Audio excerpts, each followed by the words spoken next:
This last year of graduate school was exhausting. Between research and papers and client sessions and speaking with clinical supervisors, and you get the point. But through it all, the Google Pixel 6 Pro was there every step of the way, like a life companion, injecting fun and life assistance into every facet of my life along the way. So today, let's talk about how the Google Pixel 6 Pro was by my side for the most mentally bending and exhausting portion of my life in this Google Pixel 6 Pro 1 year review.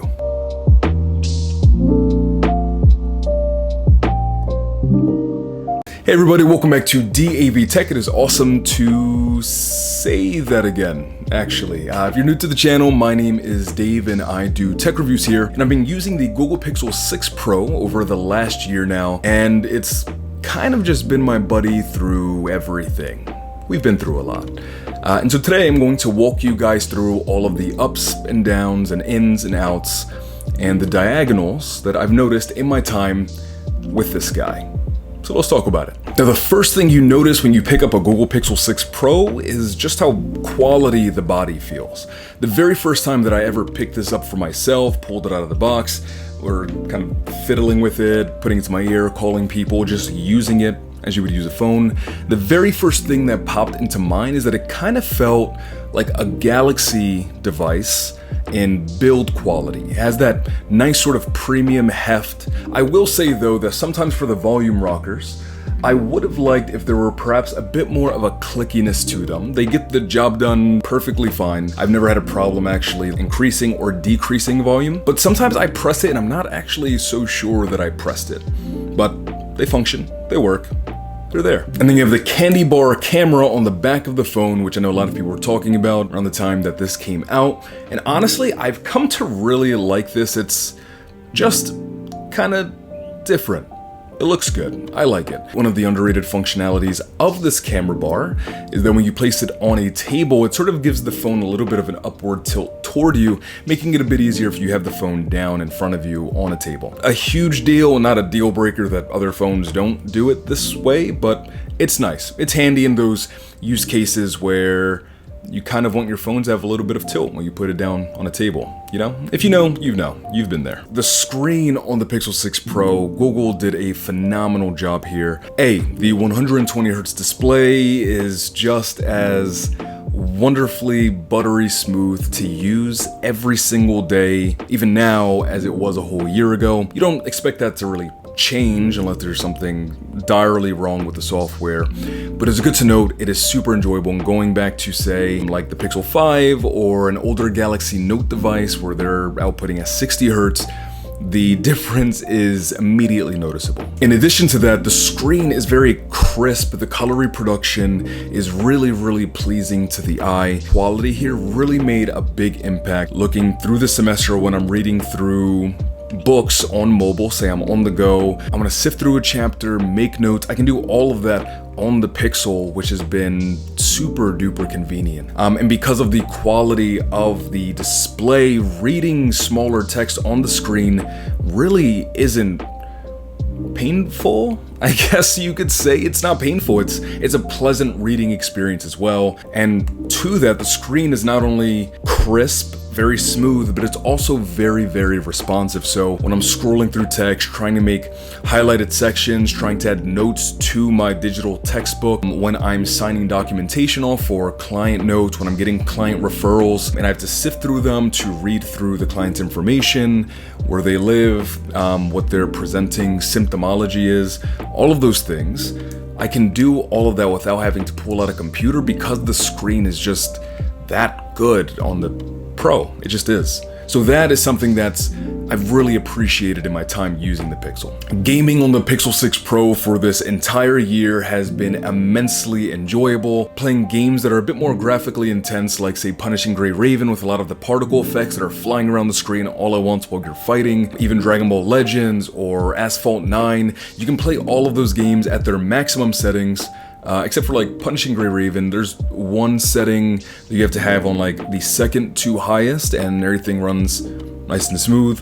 But outside of that, gaming on this thing is awesome. I have noticed, so my first few months with the phone, maybe like the first 6 months or so, didn't really notice any problems in terms of the phone getting hot. It's never overheated on me. It's never gotten to a point where it was so hot it had to shut itself off or close the application.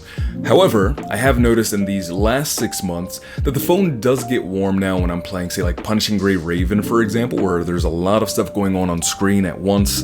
A game like Dragon Ball Legends, it handles really well. Everything is smooth. Just wanted to note the warmth, but if you're a gamer looking for a device that has a really nice display, really good speakers, really crisp speakers, and are looking to do a lot of gaming like I do, the Pixel 6 Pro can absolutely do that for you. Yeah, man, this last year of graduate school was really exhausting, you know, with all the research and the papers and the client notes and the sessions and the... Oh, hey! This is not what it looks like. The voice dictation on the Google Pixel 6 Pro is awesome. I use it for all sorts of things that don't involve talking to fake stuffed horses. I don't. I use it for YouTube intros, maybe, if I have an idea for something.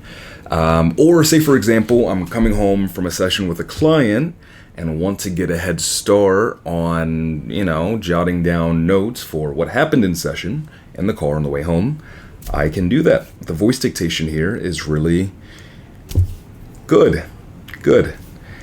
I'm gonna get back to what I was doing. Now, the Tensor chipset is really good for gaming, but how does it actually hold up in like everyday use? In my last year using the phone, it holds up awesomely. Multitasking, switching back and forth between multiple applications. You're not having any kind of hiccuping or stuttering or anything like that. Actually, real quick, RAM test for you guys so you can see just how smoothly it comes in and out of apps.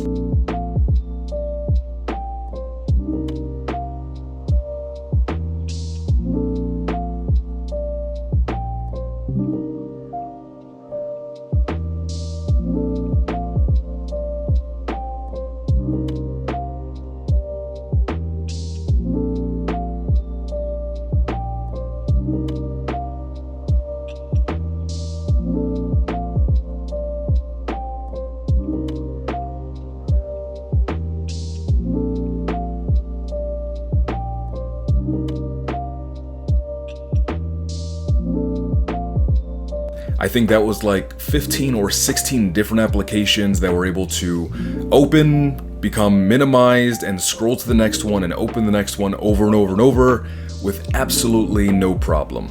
And on a day-to-day basis, you have the 120 Hz display, you have a chipset that can handle most all things that you throw at it, and you saw how smooth it was. And you have a device that's really pleasant to use from task to task, activity to activity, especially again when I'm trying to procrastinate and throw on YouTube or play a game real quick while I'm signing off on, I don't know, documentation for a client, or jumping back and forth between, say, a textbook or the DSM-5, those kinds of things. You can jump back and forth from a variety of tasks with no hiccups, no stuttering. The phone just works really well. So something I acknowledge could definitely be better in the Pixel 6 Pro are the quick charging speeds.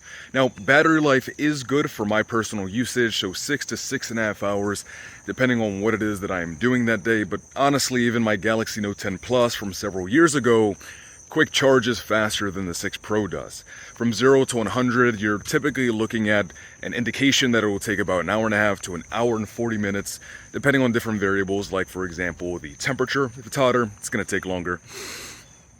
That being said though, in my personal use cases, so say for graduate school, typically I'd have say like 3 client sessions back to back to back, and then I would have like a 40-minute window between my last session and class. So I would come home, have like a 20 to 25 minute gap to sort of plug my phone in if I needed to, and then, you know, get my things together for class, get a quick bite.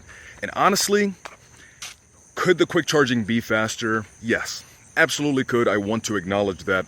However, for my personal use cases, that 20 to 25 minute window where I was able to charge up, I never was going throughout the day feeling like, oh my God, my phone's not gonna last me. the battery life here and the quick charging being adequate enough always left me in a position where I felt comfortable going throughout the day, using the phone, charging it up, and knowing I could get to bedtime okay.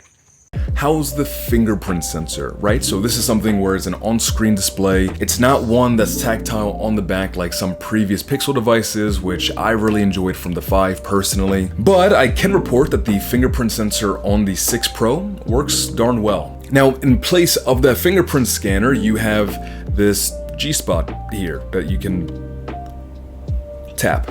And basically you double tap it and you can activate a variety of different functions. So for example, I like to use it for taking screenshots, but there's a variety of different things, like you can access OK Google with it, you can pause your media, you can see recent apps, show your notifications, toggle your flashlight, you can even set it to tap and then open an app. So there's a lot of useful functionality here. For me, the most convenient has really been tapping it and taking a screenshot, and then from there you can capture more of the screen, which is really nice on the phone. I'm a big fan of that. Or you can crop or edit the screenshot right from the phone display, which is really nice. So the G-Spot is a win. Tap it. On to the thing that most people usually know Pixel devices for. That's A, the software, which we've covered is great, and B, the cameras. Now, I'm trying to think how to put this. Google's done a fantastic job with the cameras. I'm just going to let them speak for themselves.